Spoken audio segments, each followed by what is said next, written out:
So Juan, how did you connect with Andres and how did you wind up subbing on the show?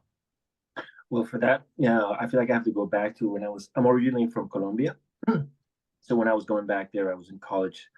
There was a kind of well-known jazz pianist who has been living in New York for a long time. His name is Hector Martignon.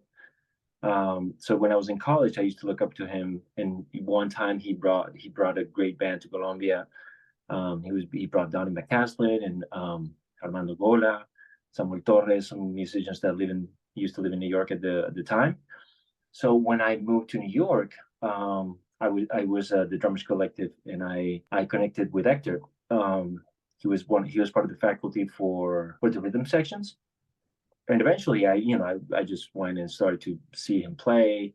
And there was this one night that I was hanging out, and I believe it was the Sink Bar, and Hector was playing, and Andres was there. And I know Andres and Hector had been friends for a long time. And then Hector and I got to be friends a little bit, and he introduced me to Andres. And of course, when I saw Andres for the first time, I was like, he seems familiar. And I remember seeing like the modern drummer back home in Colombia before I moved to the US, and it was his face and in the heights and all that. So he was very kind.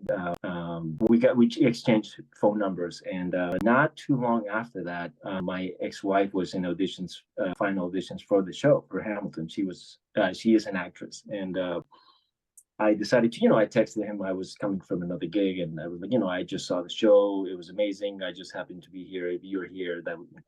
And then he brought us in, and he was very kind. He showed us around, and that's when he asked me like, "Oh yeah, you want to come? Or you like to come see the show in the pit?" And yeah, he was the one who brought me in. That was basically it. And he asked me later to like run the book, and he, of course, he was. I had to like come in and play for him before I went in to play for the first show.